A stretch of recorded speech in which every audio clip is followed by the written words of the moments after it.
Assalamualaikum warahmatullahi wabarakatuh.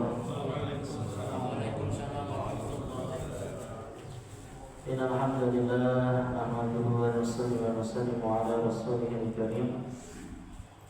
Wassalatu wassalamu ala asyrafil anbiya wal mursalin. Wa la hawla wa la quwwata illa billahil aliyyil azim. Amma ba'du. Qala Allah Ta'ala fil Qur'anil Karim, afala yatadabbaruna al-Qur'an wa qala aidan wa rattilil Qur'ana tartila. Wa qala nabiyyuna Muhammad sallallahu alaihi wasallam, man salaka tariqan yaltamisu fihi ilman sahalallahu lahu tariqan ila jannah. Alhamdulillah, bersyukur kita kepada Allah Subhanahu wa taala. Pada malam hari ini Allah SWT masih memberikan kita nikmat untuk melaksanakan sholat maghrib dengan berjamaah, dilanjutkan dengan pengajian Riyadhus Shalihin. Semoga Allah SWT berikan kita berkah ilmu, berkah rezeki, berkah umur, anak-anak kita jadi anak-anak yang taat kepada Allah Subhanahu wa taala. Yang punya hutang, semoga Allah melunasi hutang-hutangnya. Yang punya masalah, semoga Allah selesaikan masalahnya. Dan untuk kita semua, semoga istiqomah menjalankan perintah Allah mati dalam keadaan husnul khotimah. Amin ya rabbal alamin. Pada hari ini yang ini adil salihah ila Qur'an Nabi Mustafa Muhammad sallallahu alaihi wasallam wa dzurriyyati wa ahlihi syai'un lahum al-Fatihah. أعوذ بالله من الشيطان الرجيم. بسم الله الرحمن الرحيم. الحمد لله رب العالمين الرحمن الرحيم مالك يوم الدين إياك نعبد وإياك نستعين اهدنا الصراط المستقيم صراط الذين أنعمت عليهم غير المغضوب عليهم ولا الضالين آمين. بسم الله الرحمن الرحيم. Hadis nomor 994. Tidak akan merugi orang yang senantiasa belajar dan membaca Al-Quran. Jadi kita sudah masuk tentang kitab Fadhail. Jadi setelah ini nanti pembahasan kita tentang fadilah-fadilah amal, fadilah baca Quran, fadilah ke masjid, fadilah sholat ini, insyaallah akan kita bahas tentang fadilah, sehingga setiap amal yang kita lakukan, jika kita niatkan untuk mendapatkan fadilah, itu tidak mengurangi keikhlasan. Karena justru seseorang yang beramal ingin mendapatkan fadilah, itu justru orang yang taat sama Allah, Pak. Karena yang menyampaikan fadilah itu Nabi. Orang yang menyampaikan fadilah itu Nabi. Dan Nabi itu diperintah oleh Allah agar menyampaikan fadilah amal tersebut. Jadi kalau kita dengar ada orang-orang bilang beramal itu jangan karena mengharapkan fadilahnya, Nabi sendiri yang bilang, tidak apa-apa. Jadi beramal untuk mendapatkan fadilah ini justru kita mentaati Allah, karena Nabi yang menyampaikan mayutillah wa rasulah, ya, barang siapa yang taat kepada Allah dan Rasulnya, faqad faza fawzan azima, dia mendapatkan keberuntungan yang besar. Jadi belajar fadilah itu enggak masalah, Pak, tidak mengurangi keikhlasan. Tidak akan merugi orang yang senantiasa belajar dan membaca Al-Quran. Wa an Aisyah radhiyallahu anha qala Rasulullah sallallahu alaihi wasallam, alladhi yaqra'ul Qur'an wa huwa mahirun bihi ma'as safaratil kiramil bararah walladhi yaqra'ul Qur'an wa yata'ta'u fihi wa huwa 'alaihi syaqqun lahu ajrani, muttafaqun alaih. Dari Aisyah radhiyallahu anha, beliau berkata, Rasulullah SAW bersabda, seseorang yang membaca Al-Quran dannya satu dan menguasainya. Nah, seseorang yang membaca Al-Quran dan menguasainya, yaqra'ul Quran wa huwa mahirun bihi. Mahir itu bahasa Arab, Pak. Nah, kadang kita memakainya untuk bahasa Indonesia. Kamu mahir sekali. Mahir itu bahasa Arab. Jadi banyak bahasa-bahasa Arab yang karena sudah dipakai oleh orang Indonesia, seolah-olah itu bahasa Indonesia, padahal bahasa Arab. Seperti mahir. Mahir itu artinya pandai, bisa menguasai. Seperti halal, adil. Adil itu bahasa Arab. Jadi orang yang adil. Gak ada, Bapak gak ketemu bahasa Arab, bahasa adil selain Arab gak ketemu. Jadi banyak bahasa-bahasa yang hari-hari kita pakai itu sebenarnya bahasa Arab, Pak. Kayak tamasya. Tamasya itu bahasa Arab, dari kata masya yamshi, artinya berjalan. Kalau tamasya ya jalan-jalan. Bahasa Arab betul itu. Tamasya. Terus apa lagi? Mahir. Apa lagi? Adil. Nah ini terkadang kita nih nggak sadar ternyata bahasa yang kita pakai sehari-hari ini sebenarnya diambil dari bahasa Arab. Ya, membaca Al-Quran dan menguasainya, maka dia akan bersama dengan para malaikat yang mulia dan soleh. Namanya Safaratil Kiramil Bararah. Jadi bareng sama malaikat yang mulia dan soleh. Dan seseorang yang membaca Al-Quran dan tersandung, ya, tersandung itu yang tak ta'ufi. Kalau ada yang menerjemah itu terbata-bata. Ya intinya bacanya itu nggak lancar itu loh, Pak. Bagi Bapak yang bacaannya bagus, alhamdulillah. Yang terbata-bata, yang kesandung-sandung gitu, ya alhamdulillah juga, masih mau belajar. Ya jangan sampai gara-gara nggak lancar ngambek, nggak mau ngaji lagi. Banyak Pak. Banyak bapak-bapak yang bacaannya nggak lancar, dan karena nggak lancar nggak mau ngaji. Dan kalau lancar ngaji, yang nggak lancar nggak ngaji, ya nggak pinter-pinter, Bapak. Karena semua orang yang hari ini lancar membaca Quran, dulunya juga sama, tersandung-sandung, Pak. Bapak pikir orang-orang yang hafiz Quran itu awalnya langsung bisa, enggak juga.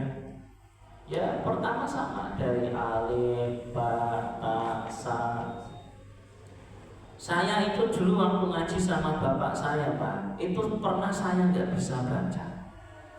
Habis nggak bisa baca, bapak saya marah. Karena bapak saya marah, saya ngambek, Pak. Saya masuk kamar. Tak pikir setelah masuk kamar bapak nggak marah, disamperin ke kamar, Pak. Habis saya itu diajak bapak saya. Anaknya Ustadz kayak gitu. Masih ingat saya. Marah bapak saya, karena saya nggak lancar baca Quran. Tapi ada satu momen yang menarik. Setelah saya SMP, sekitar dapat juz 8. Jadi saya itu baca Qurannya dari bapak saya. Bapak saya itu ngajar Quran di rumah itu sejak nikah. Jadi begitu nikah langsung buka ngaji Quran di rumah. Ngaji orang kampung ya, bukan seperti di tempat kita. Dulu belum ada Iqra. Dulu masih turutan alif, ba, ta, ba, kayak gitu, Pak. Kalau sekarang namanya bukunya apa namanya? Baghdadi, yang turutan. Kalau orang bilang kita turun. Itu waktu dapat juz 8, bapak saya bilang, "Nak, sekarang kamu bacanya sendiri saja. Kamu sudah lancar." Itu saya agak pede sekali, pede karena bapak saya menganggap saya sudah lancar. Begitu saya masuk pesantren, banyak yang salah, Pak. Di pesantren saya ketemu guru-guru yang dari alumni Kudus, dari alumni pondok-pondok besar. Itu kita baca di depan mereka itu ya banyak yang salah. Sudah belajar sama alumni pesantren dari beberapa guru hafiz Quran. Saya belajar Quran di Sunanur dengan guru yang alumni Pakistan. Itu salah-salah juga. Ini beda guru, itu beda metode. Ternyata betul, semua orang yang hari ini berhasil pasti melalui proses, Pak. Gak semuanya lancar. Ya anak-anak bapak dari Pro 1 sekarang bisa baca Yasin sendiri. Itu kan awalnya dari tersandung-sandung ya. Makanya yang sudah sepuh gak usah berhenti membaca dan belajar. Tapi dengan catatan ada gurunya Pak. Saya pernah ketemu bapak-bapak sudah sepuh ya, dia pakai yang namanya aplikasi pulpen Quran itu. Jadi kalau ditempel bisa keluar suaranya. Kata dia, Ustadz semenjak saya punya pulpen ini saya nggak perlu ngaji sama Pak Ustadz. Karena kalau ngaji ini saya lancar terus. Ya lancar loh, nggak ada nyala. Ini kan gitu. Jadi baca Quran sendiri Pak, itu ya pasti nggak ada yang nyalain. Ya kalau bapak baca pendek dibaca panjang, siapa yang komentar? Makanya pesan daripada para ustadz, para kiai, untuk yang sepuh pun tetap ngaji ada gurunya, walaupun gak setiap hari. Jadi bapak setor 1 lembar sama ustadz ini seminggu sekali. Kalau sempatnya 2 minggu sekali ya 2 minggu sekali. Jadi Quran itu 30 juz dan tidak nambah juga tidak kurang. Sehingga orang yang belajar salah, dia akan salah permanen. Apa kalau ikut yasinan, tahlilan ada yang baca Qul huwallahu ahad. Sampai tua kayak gitu terus, gak bakal berubah dia. Yang benar gimana? Qul huwallahu ahad. Kalau pola dibacanya pendek. Ada yang baca Yasin mudah. Ini salah permanen ini Pak. Itu kalau tidak belajar, tidak diperbaiki dari sekarang, itu sampai mati salah terus. Makanya penting Bapak kasih waktu sehari 1 lembar. Ustadz, saya mau setor 1 lembar ini. Kira-kira ada nggak bacaan yang salah? Nanti dibenerin supaya salahnya tidak permanen. Jadi kalau Bapak sudah dibacain semua 30 juz, itu namanya binador Pak. Disetor sama ustadznya dari surat Al-Baqarah sampai Anas. Yang salah dibuletin, insya Allah nanti lama-lama jadi benar. Jadi metode yang betul itu gitu Pak. Metode yang betul itu baca Quran dari Al-Baqarah sampai Anas full, hatam betul Pak. Karena Quran itu aja. Kalau Bapak salah itu nggak diperbaiki, ya sampai tua salah terus. Mumpung masih ada kesempatan, silakan Bapak belajar tafsir Quran, diperbaiki ya. Hari ini salah, besok salah, besoknya lagi mendekati benar, besoknya lagi insya Allah benar. Nah itu Pak. Tapi kalau nggak belajar, hari ini salah, besok juga salah, besoknya lagi ya salah, sampai tua tetap salah. Banyak kalau Bapak dengar orang baca Yasin, kayaknya lancar, nggak pakai Quran malah. Ustadznya baca pakai Quran, dia lancar. Tapi kalau didengar banyak yang salah Pak. Yang bisa tahu dia salah atau benar yang pernah ngaji. Ya, yang makanya kata ulama itu, orang yang repot untuk diperbaiki adalah orang yang sudah merasa benar. Ini susah lah, diperbaiki susah. Ustaz, dari kecil saya bacanya kayak gini, ya wis, ya. Udah, kalau saya ketemu orang-orang kayak gitu lah tinggal. Karena sudah merasa benar. Sehebat apapun kita mengarahkan untuk qiraah yang benar ya, tetap dia akan menganggap yang benar dia. Ini bahasanya seperti bukit yang sudah tidak bisa untuk dinaiki lagi. Jadi disampaikan oleh ulama, al-ilmu harbun lil muta'allim. Ya, ilmu ini menjadi musuh bagi orang yang merasa tinggi, merasa sombong. Seperti banjir yang menjadi musuh terhadap tempat-tempat yang tinggi. Makanya kalau kita sudah merasa pintar, sudah merasa bisa, itu ilmunya nggak nambah, mentok di situ. Bahasa kita salahnya itu aja nggak berubah-ubah. Tapi kalau kita ada niat untuk belajar, insya Allah dari awal nggak bisa, lama-lama jadi bisa. Ya, baca lagi.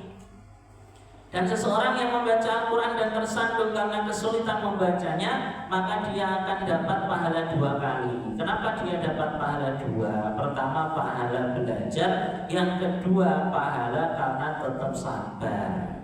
Sabar Pak, ngaji itu butuh kesabaran. Ya sabar yang ngaji, ya sabar ustadznya juga sih, dua-duanya itu. Karena dulu saya pernah privatin bapak-bapak udah sepuh, itu masya Allah Pak, lebih susah loh ngajarin orang tua Pak daripada ngajarin anak-anak. Ya, anak-anak lidahnya masih bisa dibentuk. Nah, orang tua kan agak susah, maka harus dua-duanya sabar. Gurunya sabar, yang ngaji juga sabar. Ya. Keterangan Imam Bukhari berkata, dan para malaikat ketika diturunkan untuk membawa wahyu Allah dan menyampaikan wahyu, maka mereka sebagaimana duta besar. Jadi malaikat itu kalau bawa wahyu itu WD-nya sekali Pak. Yang bawa Taurat, yang bawa Injil, duta besar Pak, delegasi, ya, utusan dari Allah. Yaitu seseorang yang ditugaskan untuk memperbaiki satu kaum. Dan dalam lafaz yang lain disampaikan, Rasulullah SAW bersabda, perumpamaan seorang yang membaca Al-Quran dan dia menjaganya akan bersama dengan para malaikat yang mulia dan soleh. Maknanya, kalau ada orang itu sudah lancar baca Quran, pandai memahami Al-Quran, dan bahkan mengamalkan Quran, dia itu harus lebih pede daripada presiden Pak. Karena itu pangkat yang sangat tinggi sekali. Jadi jangan merasa saya apa sama orang biasa, jangan ngomong gitu Pak. Al-Quran yang diberikan Allah kepada dia itu melebihi jabatan presiden Pak. Gak boleh. Malaikat saja pede kok.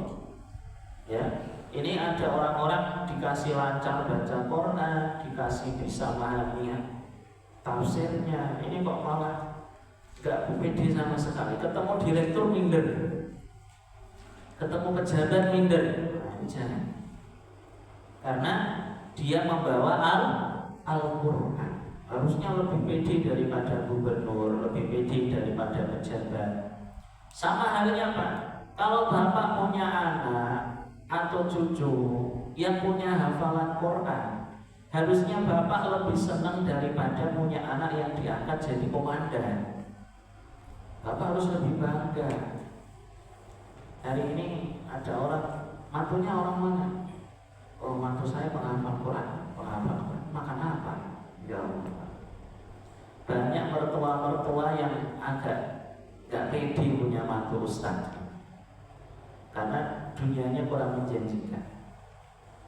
Padahal ya, dunia itu dibandingkan ilmu yang Allah berikan kepada mereka, itu lebih besar nilainya ilmu. Jadi kalau Bapak punya cucu, punya anak yang punya hafalan juz amal, punya hafalan yasin, itu harusnya respon Bapak melebihi punya keluarga yang diangkat jadi pejabat. Ya, di sini seperti itu Pak.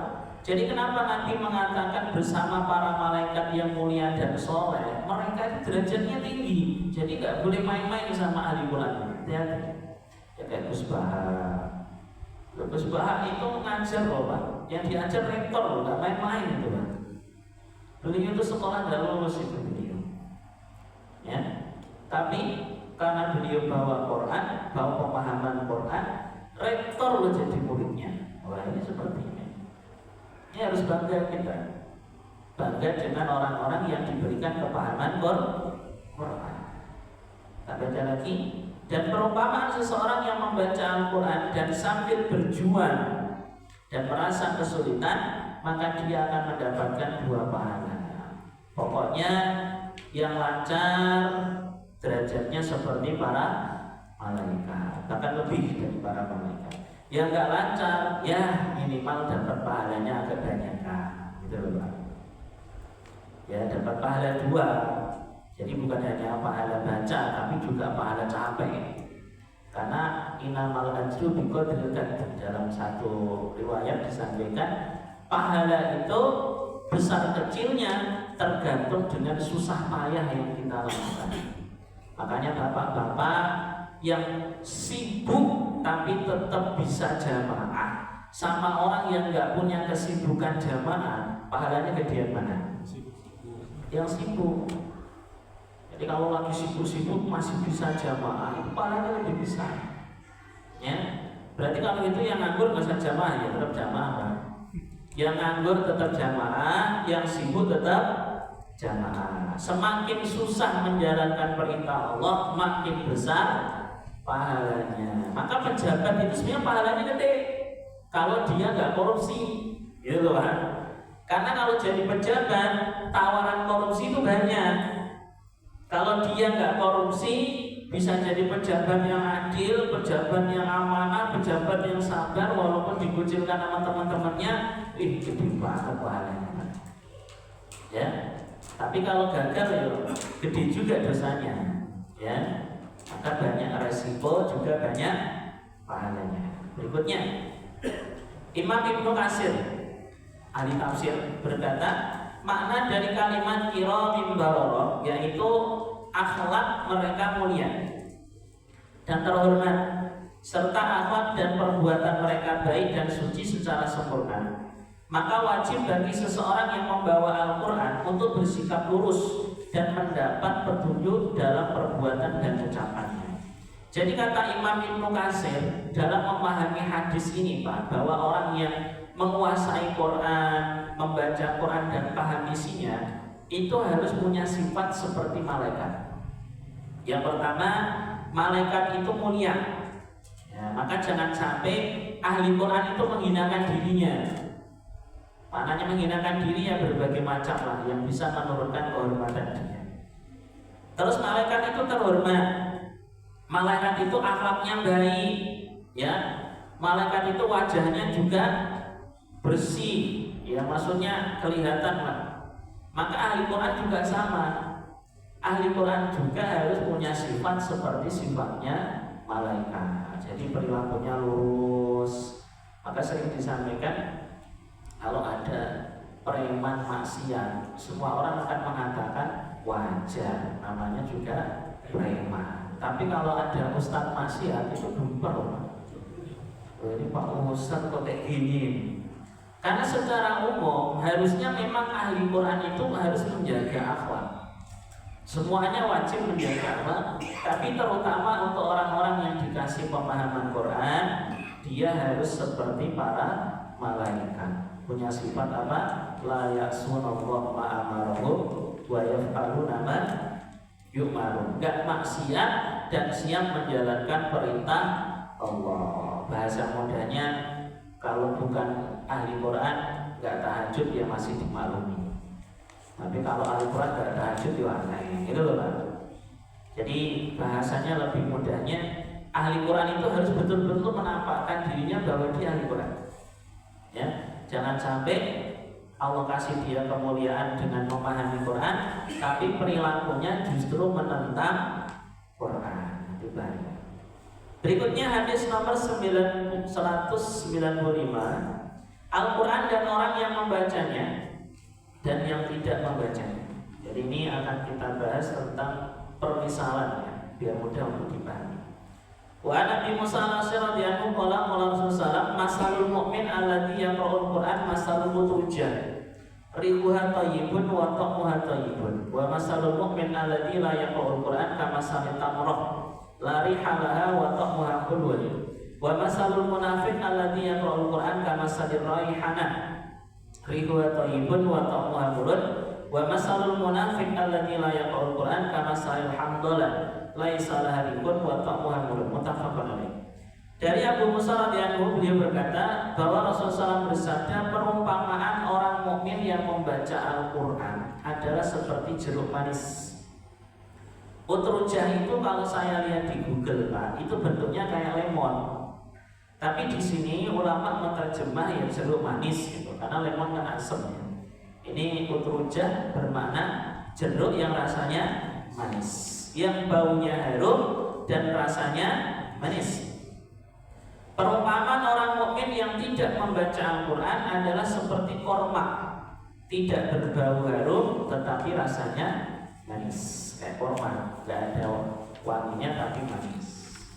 Perumpamaan orang munafik yang membaca Al-Quran adalah seperti bunga, baunya harum tetapi rasanya pahit. Dan perumpamaan orang munafik yang tidak membaca Al-Quran seumpama buah pari, tidak ada berbau harum dan rasanya juga pahit. Jadi di sini pembandingan dua orang saja, yang satu mukmin, yang satu munafik. Sebelum kita membahas keterangan Pak, kita perlu pahami istilah munafik itu mulai ada setelah Nabi ke Madinah. Jadi sebelum Nabi di Madinah itu tidak ada istilah munafik. Karena orang-orang yang di Mekah, Nabi tinggal di Mekah sekitar 13 tahun. Nabi itu tidak mendapati orang munafik. Kenapa tidak mendapati? Orang Mekah itu apa adanya. Kalau senang ya senang, kalau enggak ya enggak. Jadi jelas mana yang senang, mana yang tidak. Jadi nggak ada istilah munafik. Ya, aman. Nabi jelas aman. Di Mekah itu jelas mana musuh, mana lawan, mana musuh, mana kawan, jelas di Mekah. Yang senang ya jelas masuk Islam, yang nggak senang ya memusuhi, jelas banget Pak. Karena minoritas umat Islam ketika di Mekah itu nggak lebih dari 100 orang. Ada yang mengatakan riwayat 80 sampai 70. Bapak bisa bayangin 70 orang lawan negara kafir yang mayoritas kafir. Kira-kira perlu nggak mereka jadi orang munafik? Nggak perlu. Ngapain? Orang Muhammad rombongannya dikit kok, kita banyak. Sehingga pernah ada satu komenan Abu Jahal yang bikin Nabi itu agak sakit hati. Ketika Nabi mengatakan, wahai Abu Jahal, apa kamu tidak takut dengan azab Allah, tidak takut dengan ancaman Allah? Maka Abu Jahal mengatakan, Muhammad, jumlahmu itu dikit, sementara jumlah kami banyak. Justru harusnya kamu takut dengan kami, karena kami mayoritas, sementara kamu minoritas. Artinya ketika Nabi tinggal di Mekah Pak, itu nggak ada orang munafik. Nggak perlu juga, karena mereka dengan mayoritas mereka benar-benar menampakkan kebenciannya. Ya. Namun beda cerita ketika Nabi hijrah ke Madinah. Nabi hijrah ke Madinah yang awalnya minoritas kemudian menjadi mayoritas. Apa? Mau nggak mau orang-orang Yahudi yang minoritas ya biar aman, biar nggak diusir dari Madinah, mereka terpaksa berpura-pura Islam. Sekitar ada 300 jumlahnya orang munafik di Madinah. Nah di Madinah itu ada orang munafik. Kenapa harus munafik? Karena kalau nggak munafik resikonya diusir Pak, diusir. Karena Islam di Madinah mayoritas, maka penting, mayoritas itu penting Pak. Bahasa mudahnya, banyaknya umat Islam itu memperkuat, walaupun kadang tidak semuanya itu soleh gitu loh. Contoh, di kampung ini yang Islam berapa? 90%. Yang sholat 10%. Tapi kan 90% Islam. Ya walaupun yang sholat cuma berapa? 10%. Tapi kan tahunnya ini Islam, kampung ini banyak orang Islamnya, kan itu. Karena dengan adanya mayoritas, maka orang-orang yang minoritas itu nggak punya kekuatan. Bahasa mudahnya Pak, walaupun dia jalan ke masjid, kira-kira kalau masjidnya dibakar, dia ikut bantu apa enggak? Ikut demo apa enggak sih? Orang yang jarang Jumatan, jarang sholat 5 waktu di masjid, dengar kabar, masjid kita mau dihancurin, oh bawa parang deh Pak, bawa ini, bawa itu, ayo kita halangi. Padahal nggak pernah ke masjid. Kenapa? Karena mayoritas. Dan ketika Nabi di Madinah, maka Islam mayoritas. Maka ini yang menjadikan ada orang Yahudi yang terpaksa berpura-pura masuk Islam. maka disebut munafik. Hatinya kafir, zahirnya Islam. Jadi tahunya orang dia Islam, padahal dia berpura-pura. Nah itu maka perumpamaan yang akan kita bahas ini adalah munafik dan mukmin.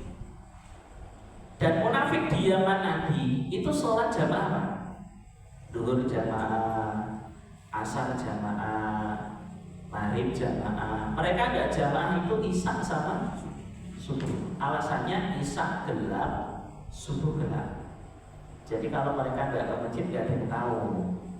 Ya zaman dulu. Kalau zaman sekarang duhur nggak ke masjid, ya asar nggak ke masjid, maghrib nggak ke masjid, isya nggak ke masjid, subuh nggak ke masjid, di rumah juga nggak sholat. Ya mas sekarang lebih bagus mana? Gak ada yang bagus, gak ada yang bagus. Tapi kita tetap tidak boleh mengatakan lebih baik yang munafik, karena munafik itu gak iman. Mereka hanya berpura-pura. Nah maka di sini ada dua perumpamaan, mukmin yang aktif dengan mukmin yang pasif. Ini perumpamaan pertama. Yang kedua, munafik yang aktif sama munafik yang pasif. Artinya orang mukmin yang rajin baca Quran ada, orang mukmin yang malas baca Quran juga ada. Ada orang munafik yang rajin baca Quran, ada orang munafik yang memang nggak mau baca Quran. Maka Nabi memberikan 4 perumpamaan. Kita bahas. Keterangan. Orang beriman yang pandai membaca Al-Quran diumpamakan sebagaimana buah jeruk. Jadi kalau bapak sudah mukmin, sudah percaya Allah, kita yakin bahwa Nabi kita adalah Muhammad, pokoknya mukmin lah. Dan bapak juga pandai membaca Al-Quran, itu diumpamakan seperti jeruk Pak, karena memiliki beberapa kualitas. Jadi buah terbaik versi ini jeruk. Kenapa nggak disebut semangka gitu ya? Karena kita akan bahas nih, kenapa jeruk begitu istimewa dalam hadis ini. Maka jadilah kamu seperti jeruk manis ya. Kalau kita nih kalau bisa jadi seperti jeruk manis. Ini ada hadisnya. Termasuk penampilan yang menarik. Jeruk itu kan indah Pak. Itu makanya jeruk itu selalu dipakai untuk parsel. Jarang orang parsel pakai durian, jarang Pak. Pernah kamu? Parsel durian itu jarang. Parsel itu masih nyari buah yang menarik dilihat, menarik dipandang. Ini jeruk-jeruknya kuning-kuning, bagus-bagusnya udah sekali. Jadi ternyata orang beriman itu juga menarik dilihat. Makanya Bapak lihat orang yang pakai baju gamis atau pakai koko, pakai peci, orang yang bersih rapi ke masjid itu sangat menarik sekali. Dibandingkan dengan orang-orang yang pakai celana pendek, tatoan, itu gak menarik. Jadi menarik orang beriman itu harus punya daya tarik kayak jeruk. Termasuk daya tarik kalau kata guru saya itu ketemu orang itu senyum ketemu orang. Jadi ada daya tariknya. Nah, kalau ketemu orang sebetulnya baru gak ada daya tariknya. Orang juga malas ketemu dia. Apa nggak mau nganggur, nggak tahu kan sebetulnya baik orang ya kan ini. Jadi kita harus punya daya tarik seperti jeruk, dilihat menyenangkan. Karena memiliki tadi udah rasanya yang lezat. Nah, jeruk yang manis ya, kita nggak bahas yang asam ya. Rasanya lezat dan teksturnya yang lembut. Mereka yang menikmatinya mendapat manfaat dari aromanya yang menyenangkan dan kemampuannya untuk menenangkan perut dan daya pencernaannya. Dengan demikian keempat indera terlibat: penciuman, penglihatan, pengecapan rasa dan sentuhan. Jadi jeruk itu semuanya dapat Pak. Bentuknya enak, rasanya enak, ya, pokoknya teksturnya lembut dan dimakan menyehatkan. Itu loh Pak. Jadi orang beriman yang pandai membaca Al-Quran diumpamakan seperti jeruk. Maknanya dilihat menyenangkan, diajak ngobrol menenangkan, ya, ilmunya bermanfaat. Itu kiai itu ulama kayak gitu. Ayo kita lihat ulama-ulama kita, kiai-kiai kita. Ya Allah, lihat aja itu udah adem hati kita. Saya itu pernah ketemu kiai itu, lihat wajahnya aja itu udah tenang hati saya. ada orang sesoleh ini, kelihatan dari wajahnya. Terus pas ngomong menyampaikan tausiah itu enak banget Pak. Itu kayak jeruk.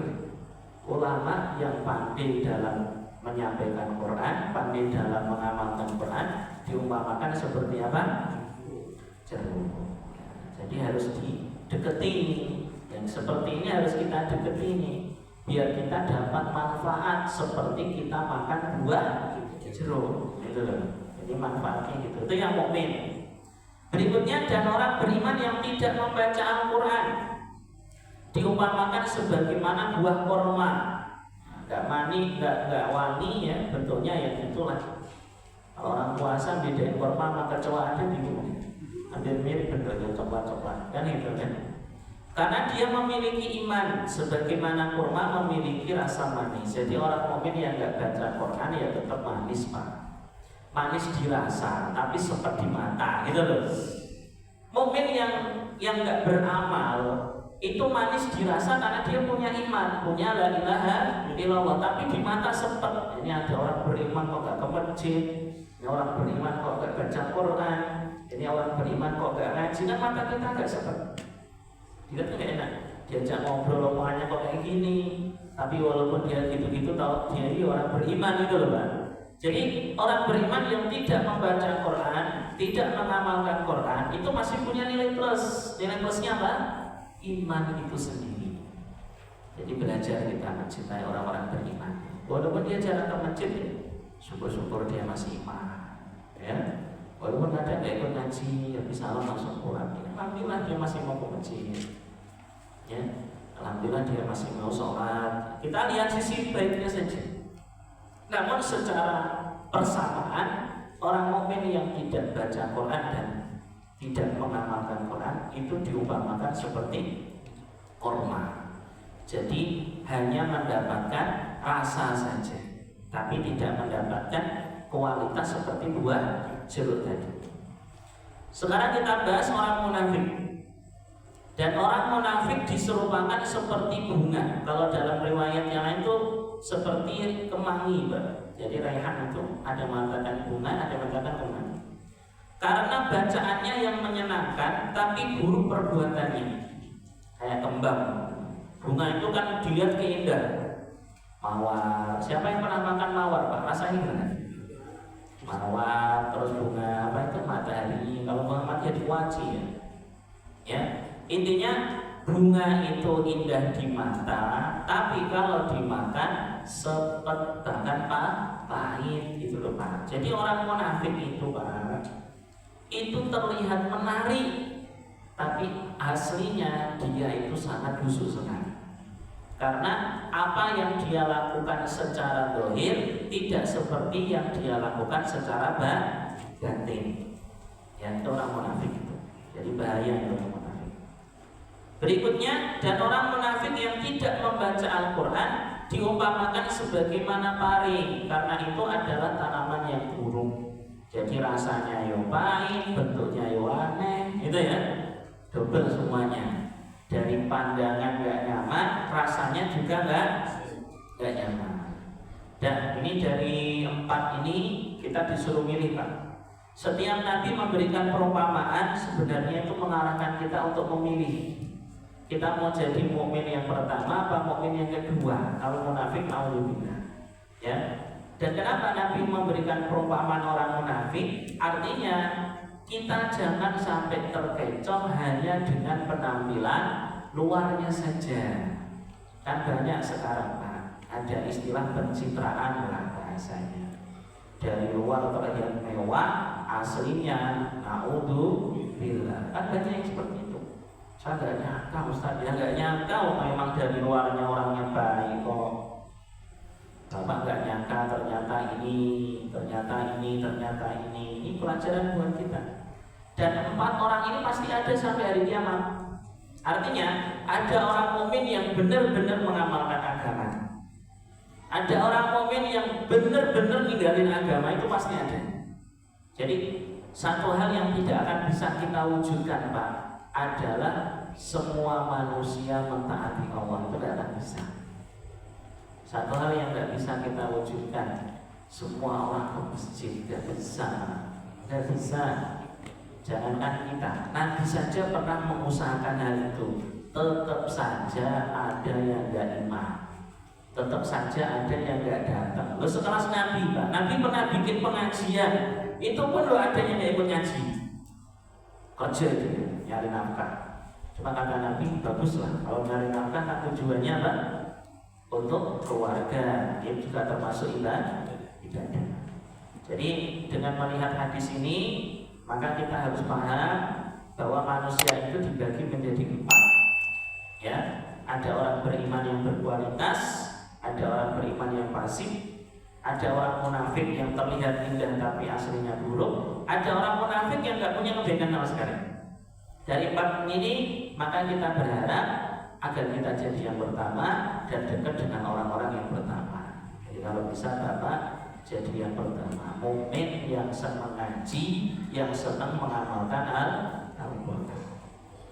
Imam Al-Hafiz berkata, dalam hadis ini telah disampaikan keutamaan menjadi penghafal Quran, dan penyerupaan dalam hadis ini agar mudah dipahami, karena tujuan dalam membaca Al-Quran adalah untuk beramal sesuai dengan arahan Quran. Jadi yang disebut qiraatul Quran itu adalah mengamalkan yang dibaca, Pak. Contoh, Bapak baca tulisan dilarang merokok, tapi Bapak masih merokok di bawah, gimana kira-kira? Ada tulisan dilarang merokok, tapi Bapak malah merokok di situ. Gimana, Pak? Kamu nggak baca tulisan, saya baca dilarang merokok, nggak merokok, nggak enak, gitu. Ini kan aneh. Kenapa tulisan dibuat supaya orang nggak merokok? Kan di situ dibagi. Maka kenapa Al-Quran diturunkan? Itu bukan hanya sekedar dibaca, tapi Al-Quran diturunkan untuk dipahami, untuk diamalkan. Maka setelah kita belajar ini, Bapak juga harus ngaji tafsir. Jadi jangan hanya baca Quran doang, tapi nggak mau pahami Quran. Baca Yasin, tapi nggak tahu isinya Yasin. Baca Waqiah, tapi nggak paham isinya Waqiah. Baca Al-Baqarah, paham Ustaz Al-Baqarah sapi betina, ya sapi betina doang, nggak paham kisahnya seperti apa. Jadi kita ini punya banyak target, Pak. Target kita itu memahami dari Al-Baqarah sampai Anas. Makanya ngaji Quran yang bagus itu bukan sistematis. Kalau sistematis dia hanya mengambil ayat-ayat yang dia butuhkan. Padahal semua Al-Quran ini ilmu. Ya, jadi kalau bisa Bapak baca benar-benar hatam, Pak. Benar-benar hatam itu. Dari Al-Baqarah hatam sampai Anas. Ini Bapak baru tahu indahnya Quran. Kayak kita baca buku, Pak. Orang itu tidak akan memahami indahnya buku yang dia baca kalau belum dibaca seluruhnya. Kayak Bapak nonton film loncat-loncat, paham nggak? Menit pertama loncat, menit ke-30 nggak paham, Pak. Sama, Quran ini saling berkesinambungan. Jadi sebenarnya anjuran para ulama ngaji Quran itu urut, Pak. Silakan Bapak ngaji sistematis, tapi jangan meninggalkan yang urut. Alhamdulillah saya bikin pengajian urut di musola saya sendiri, sekarang sudah sampai Ali Imran, yaitu dari Al-Baqarah. Kita baca dari 2 ayat. Sini alhamdulillah ada sini. Di sini ada Ustaz Ismail ya. Sampai surat apa sekarang? Yang ngaji sama beliau Pak Waniken kan surat apa? Al-An'am. Di sini ada loh, Pak. Hari Selasa besok. Ada kesempatan Bapak kalau pengen ngaji urut dengan Ustaz Ismail besok. Ini promosi juga. Biar musolanya banyak mengamalkan apa? Jariah untuk para donatur. Jadi kalau musola ini sering dipakai ngaji, insya Allah pahalanya jariah. Baca lagi terakhirnya. Tunaikan hak Al-Quran, maka Allah akan meninggikan derajatmu di dunia dan akhirat. Dari Umar bin Khattab radhiyallahu anhu, sesungguhnya baginda Nabi SAW bersabda, sesungguhnya Allah mengangkat derajat suatu kaum dengan kitab ini dan menurunkan derajat kaum yang lainnya dengan kitab ini. Keterangan hadis ini mengajarkan kepada kita bahwa siapa saja yang mengamalkan Al-Quran, maka Allah akan meninggikan derajatnya baik di dunia dan di akhirat. Jadi kalau bapak ngamalin isinya, ya memahami isinya, nanti bapak diangkat derajatnya. Bapak bisa lihat Gus Bah, Ustaz Adi Hidayat, itu diangkat betul sama Allah. Semua ulama-ulama yang mengamalkan Quran diangkat semua, Pak. Bahkan yang hanya menghafal saja loh diangkat. Banyak anak-anak kecil yang habis Quran diberangkatin umroh, ya, diberikan beasiswa untuk sekolahnya. Itu barokahnya Quran. Bahkan yang lebih uniknya lagi, ada orang mau nyalon jadi lurah aja suruh hataman Quran. Wah, ini keren. Biar diangkat jadi anggota dewan, gitu ya. Dan siapa saja yang menyanyiakan Al-Quran, melanggar aturannya, maka Allah akan menyanyiakan dia walaupun dia orang yang dianggap sebagai orang yang mulia, walaupun dia orang hebat. Kalau tidak mengamalkan isi Quran, nanti direndahkan oleh Allah SWT. Ya, semoga kita termasuk orang-orang yang bisa mengamalkan Al-Quran. Amin. Semoga Allah jadikan keluarga kita sebagai orang-orang yang ahli Quran. Amin ya rabbal alamin. Subhanallah, asyhadu an la ilaha illa anta, astaghfiruka wa atubu ilaik. Assalamualaikum warahmatullahi wabarakatuh.